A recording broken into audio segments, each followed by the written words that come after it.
Welcome to Grit and Gravitas with Ann and Annie, bringing you savvy, spirited stories of success. We're excited to deliver 30 minutes of inspiration, impact, and goodness. We'll be bringing you guests and friends from around the country who have very special work and personal journeys. I'm Ann Deeter Gallaher, your co-host with Annie Carnathan, and this is Grit and Gravitas. Let's go!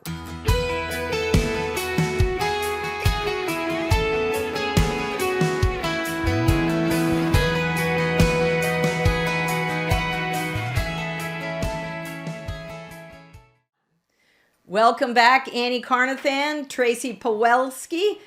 We're super excited to be back in our chairs. This is season 4. Wow! Super excited Congratulations. to have you, Tracy, to join us. This is episode 78, and I know statistically we aren't supposed to be here. It's remarkable. It's magnificent. Very few podcasts surpass episode 10. I didn't dive down deep enough to why that is because it doesn't apply to us. So there are over 10 million of them. I will just say word. It's a little tough to find a niche. Well, that too. And our niche is shortening the learning curves of women in business and really women of every age. If you're on-ramping, if you're a mid-careerist, if you're a senior and you're looking, to start a new chapter. And I think some of that applies to you, Tracy. We're going to get into that, dive in. Annie, I wanted to start with a quote that is on Tracy's website. You know I love quotes. Yes, and it just it spoke to what we do in public relations and corporate comms and marketing. Annie, it will speak to you too. You don't have to take a walk in the Himalayas to relate to a story about changed plans, pivots, and decisions made in thin air, says Tracy. Ultimately, it's about finding the guts to go on when things don't go like you expected, because after all, they never do. And that just is touche. I think that's going to be my motto. It certainly is in the PR world. I mean, I don't know how many PR plans go exactly as planned. You have to iterate and work with that. But Tracy, give us a little background. So you spent a lot of years, phenomenal years at Ahold. Give us a background and bring us to the present with what you're doing now with your 2 books. Sure. I'm delighted to be here. And again, welcome back from your summer off. Thank you.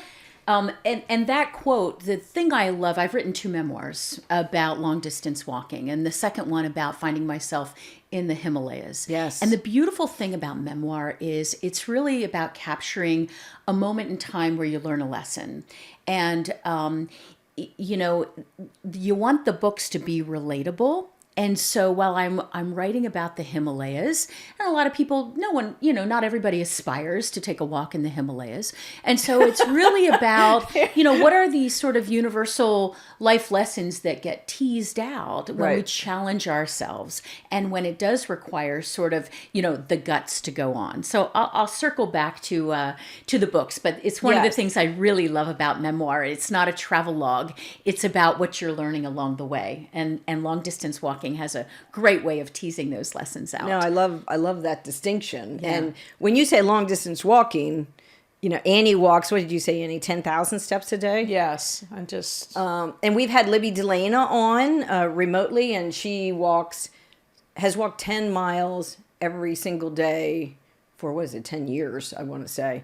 She's on Instagram at Park Here, and phenomenal story, committed to being out in the outdoors. We talked about forest bathing a little bit and what she has learned from that. But the commitment to do, it's the El Camino de Santiago. El Camino de Santiago was my first long walk. That was my first introduction to long distance walking. And I wasn't there to necessarily, I was taking a long walk with my daughter, and I was stepping away from what had been a really wonderful and rewarding career at Ahold. But for me, I needed something new. It was time for something new. So how did you know that? How did we've got a lot of listeners that are maybe in careers or maybe feel the exact same way. Sure. I think it takes a little while to, to think about that, particularly when you're doing, important work, good work. You feel, like you are leaving a legacy and everything. Right. It takes a lot of courage, and it takes a lot of discernment to reinvent yourself. But there is great beauty in reinvention, I believe. And for me, I don't love just sort of standing in the same place. So, the fact, and I've actually, if you look at my career, I've operated this way. I did not know this until I looked back at sort of stepping out of something that was very rewarding. But for me, it was time for something new. And so taking a long walk, and in this case, 500 miles across Spain from Saint-Jean-Pied-de-Port across northern Spain to Santiago de Compostela with my daughter was my way of stepping into something new and giving myself the time and the grace to think about what I wanted to do next. So that's the other thing that's so nice about this. We were talking, Annie, a little bit earlier about walking and how it sort of frees you up to do a lot of creative thinking and to dig deep and to ask yourself, okay, where can I make my contribution next? So that's one of the gifts and one of the rewards of long distance walking for sure. Oh my word. And the randomness of it. And where your mind essentially takes you versus where you're taking your steps. Because I completely look up and go, I have no idea what I just did. What time is it? And the randomness of the outdoor, the randomness of the weather, the randomness of the unknown. And I always look at someone's fear. And so it does take courage to do what you did, but it's that tamping that fear down. Yeah. It almost rules everything ever. If I am fearful of a conversation or of going there or of my son's safety, right? It sort of can dominate you. And I think outdoors walking for me, it sort of scrambles all that and brings you back to a point. After I just talked about randomness, it focuses me. It's amazing, isn't it? And I'm so glad you brought up this whole concept of fear, because as I was thinking about today's conversation, and this does play out in a big way in my second book about walking in the Himalayas, which there was I can't imagine, a fair amount of fear due to a series of kind of unfortunate events. But we women are pretty risk adverse. And I think one of the things that I have learned how to do with great reward, although sometimes a sliding scale of success, is take some risks and do some things that, don't fit anyone else's, how they want to curate their lives. And that's okay. So it's for me. So this whole concept of it's never a mistake to take a risk on yourself. And, if you aren't willing to do that, you can be paralyzed by fear. Absolutely. So for me, this whole concept of keeping moving, is not only good for your body, it's good for your soul, it's good for your mind. It's the way your world should work is movement. And this notion or this idea that every move you make, every conversation you have, every interaction you have has to go this way for everyone to be okay with it is I think one of the things that bind women, because we do so many different things to aggregate people, right? And to bring people ahead. And I just think fear in large ways, and I always say you can't let a bad day make you think you have a bad life. And whether it's the Himalayas or me at work today, something is going to go the way that challenges me. And what is my response to that? I have nothing to do with what I can control. I can control how I respond to it, what that means for it. And I just think fear is the thing, to your point, Tracy, that just rules everyone. Yeah. Especially women. Yeah, especially women, and I think that, finding the confidence to take the next step, whether it's in your career or whether it's along the side of a mountain or whatever it is really, what we need to curate in ourselves, what we need to sort of practice, right? And whether you're doing it on a long walk or whether you're doing it around the boardroom table, it's all the same. It takes some courage. And for me, reinvention is just a lot of fun. And I have, had great adventures as a result. Well, you're inspiring. When we hear your stories, and I've heard you, you had the launch at the art gallery. How did any of these? So when you're overcoming your fear, And, that happens in the workplace all the time. How did you apply some of your personal adventures in the wilderness, if you would, to then your work that you're doing? I think that the adventures that I've had are all, you can kind of boil them down to metaphors, right? So the metaphors on a walk like El Camino de Santiago is all about community, and a community of people who have this common destination, in this case, Santiago de Compostela in the cathedral, where believers say the remains of St. James are buried. And so there are people drawn from all over the world, from all different walks of, and professions and things like that, and they're on this common path. So toward a common goal. So there's a good metaphor there for, we've all got this common destination that we want to, make it to. There are other metaphors. I think this one's really interesting. One of my favorites, simplicity. So, when you take a long walk like this, you carry what you need on your back, right? In your pack. And you get really... I don't think I'd be really good at that. Well, you get pretty discerning about what goes in the pack, right? So what is it that you really need? There's a good sort of universal question. What is it that we really need to take with us? And I heard something recently that I thought was kind of interesting. Don't pick up what you don't own. So don't carry somebody else's burdens along with you if that's not yours to own. Wait, that's a business vitamin right there. That's a business vitamin. That's don't pick up what you don't own. I thought that one landed with me as well. So if I'm thinking about what I put in the pack and what's really important, because I've got to do the hard work, right? I've got to do the work, and I've got to carry what I need. And for all of us, what we need might be a little different. So what you need, Anne, on your walk through life is different than what I need. When I walked with Juliet, my daughter, who was 21 at the time, our first walk was on the Camino. Her pack weighed 30 pounds. Mine weighed 15, and I got very I got very, very strategic about what was allowed in the pack. If it had anything to do with my feet, it was allowed in the pack. Yes. What do you need to walk 500 miles? You need strong, healthy feet. Wow. But Juliet's pack was 30 pounds. And we kind of laughed about her being young, strong, and stupid. Like, what is in that pack? She had a couple of books. One, that was, you could use as a doorstop. But she was willing to carry what she wanted. And that's what she needed. So this whole concept of what we need might be different. And to understand that and to be okay with that, it was hers to carry, not mine. So there are a lot of interesting metaphors that you can, back to your question, of what walking can do and how you can apply that, and those lessons learned to the boardroom or the business. And I think as metaphors go, I wear, when I walk, a weighted vest. Oh, wow. I wear clips, as my arms, and so to try to make it more meaningful. And based on the day, makes it more difficult. Make parts of my body work harder. Right. Okay. And so, what's interesting to me, and it never fails every morning, what it feels like when I shed that weight.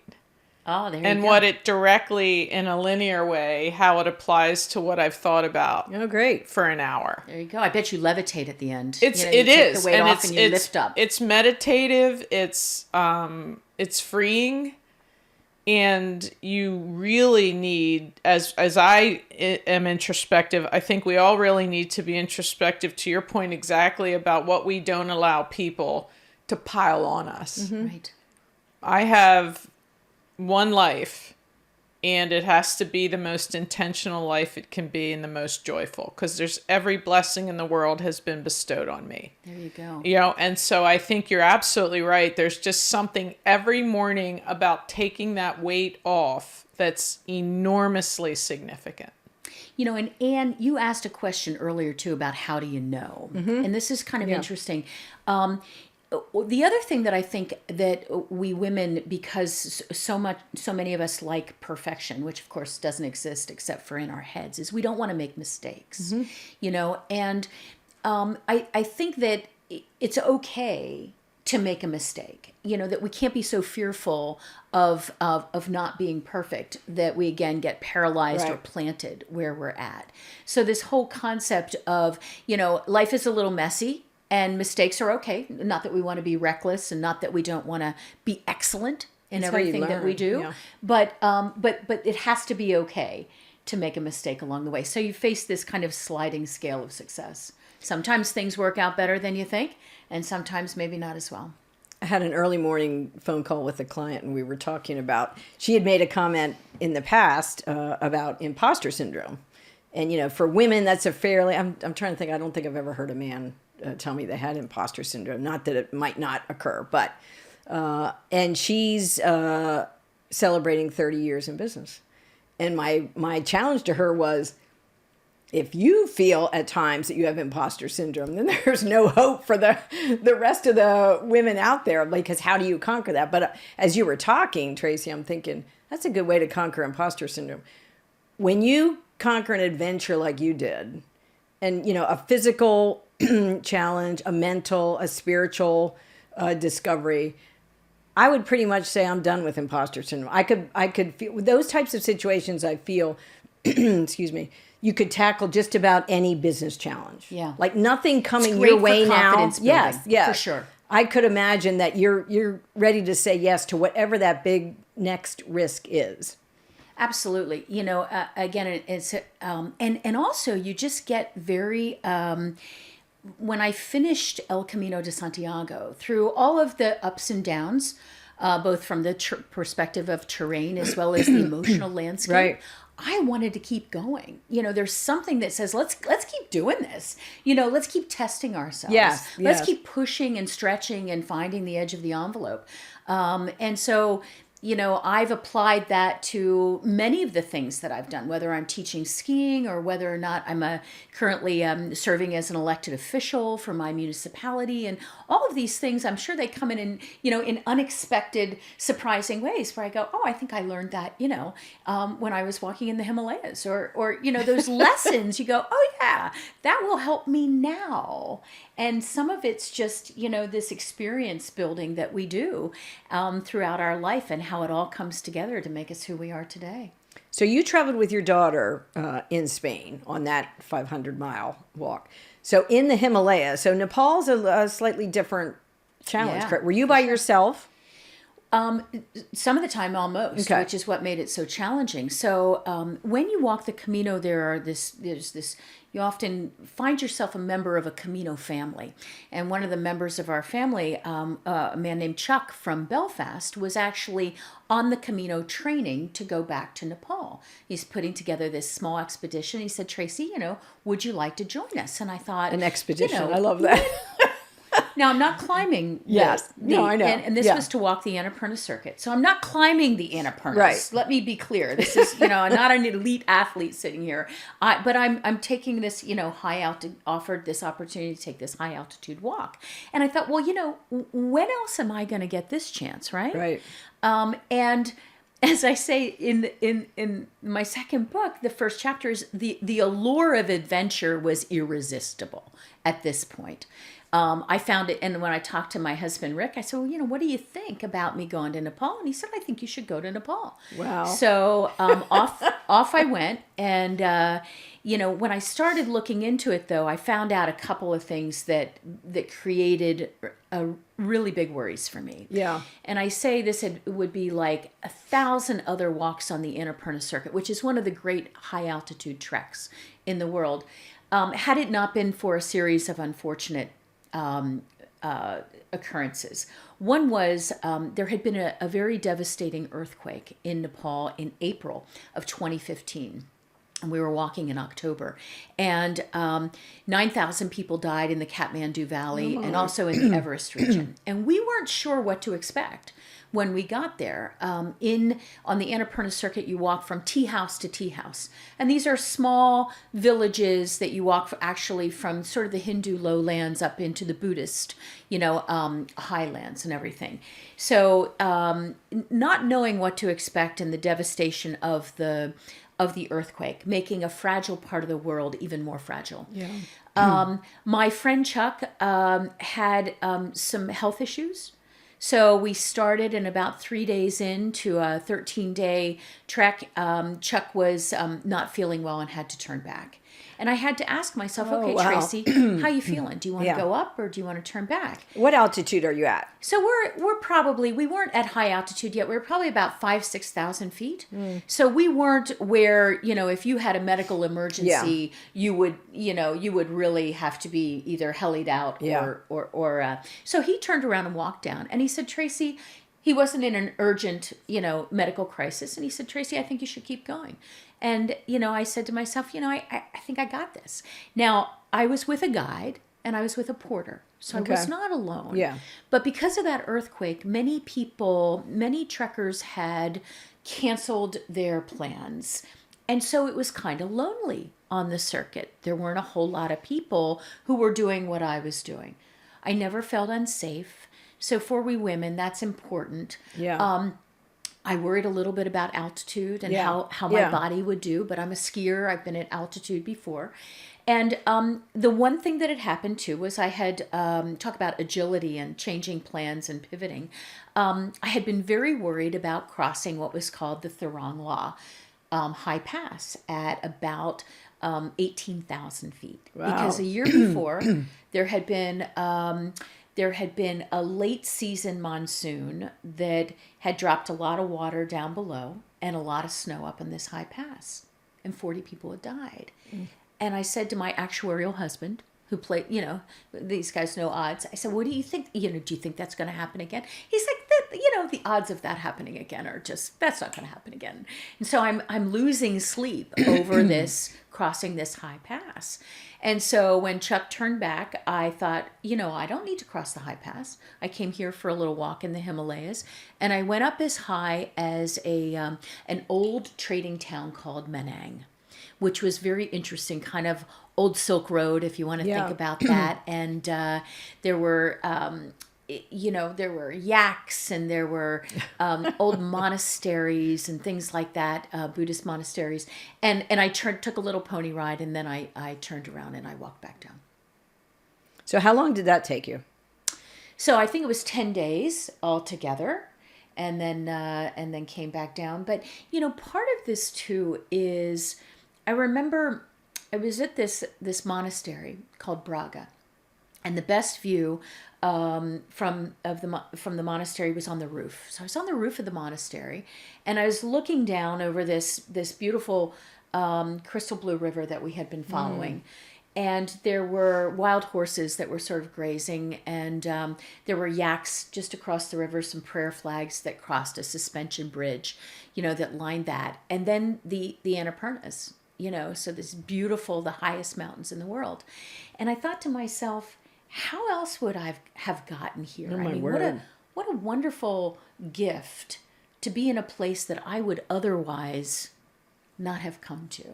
And so there's moments where you go, wow, whether you do it by going fishing and going for a walk, and you said, it's every walk is different because you're seeing something different, and you wouldn't be in that moment in time had it not been for stepping out. So it doesn't have to be the Himalayas that are surrounding you. And to I have think that that's feeling. part of the fear, because if you can't see safety, no consequences, no conflict, no collateral damage, if you will, and I go, what else? Collateral benefits, right? Like, why do we just put the and that is the beauty in not having the fear to take the step, Right. literally and figuratively, because to your point, everyone knows there's not a thing as perfection, but to me, it's looking in the mirror and owning it. And very few relationships don't work without contributions from both sides. There you go. And in no way, shape, or form, when anything begins or ends, does it not take two people or teams or any. And so ultimately, what is the fear of that?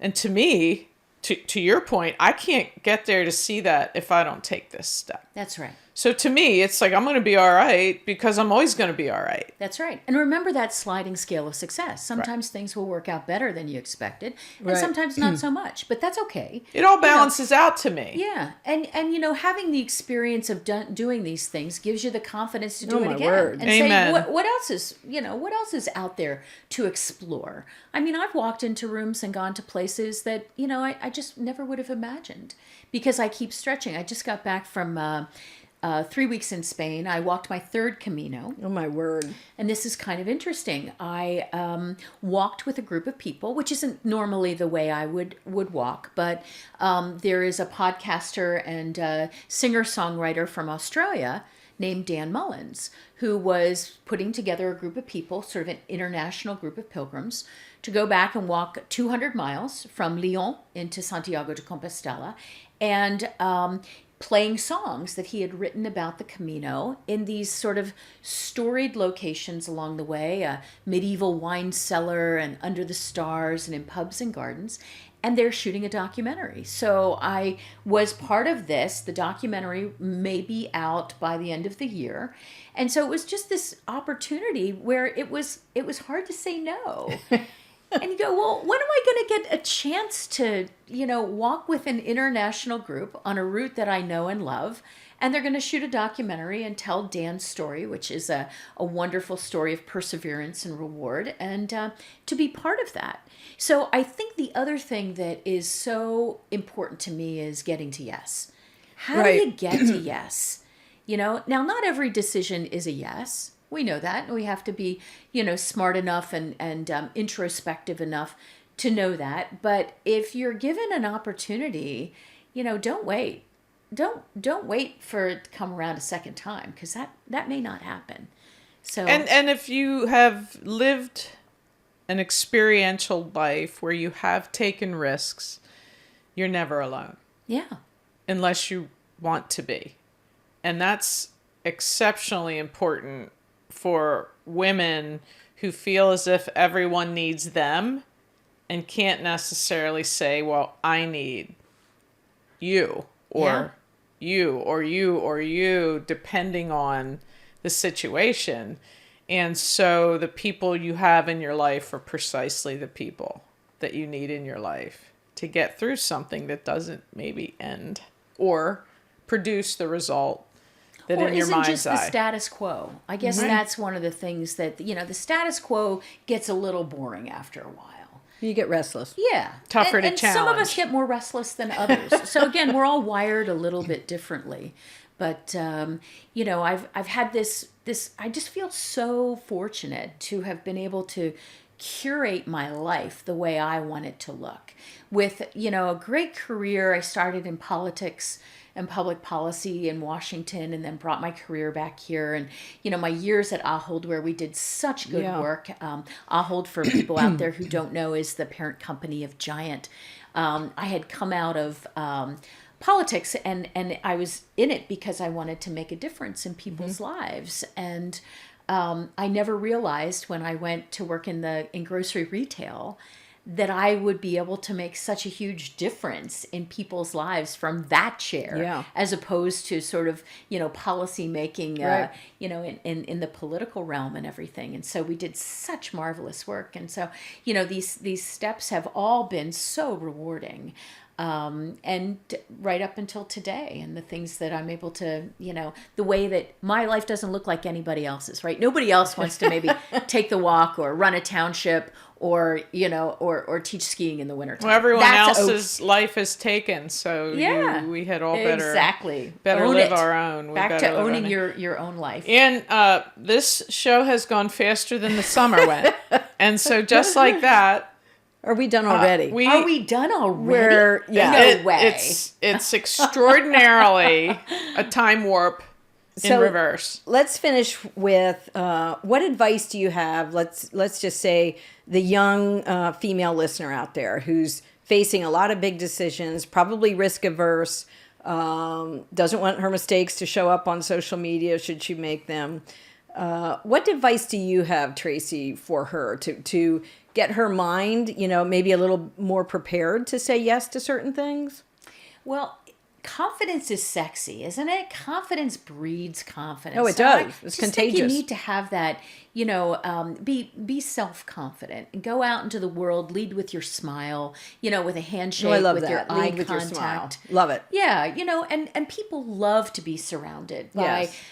by confident. So don't be afraid of making a mistake. Good. Because we all make mistakes, and be confident in the next step. I think some days, are you brave or are you acting brave? You may not feel very brave. Right. But the game face, put that game face on. entirely the projection, because we are our own product, brand, person, whatever that looks like. And so, again, there's never going to be a good time to tamp down fear. Right. And take And the nobody step. has your voice. Right. It is uniquely your own. So where can our listeners learn more about you?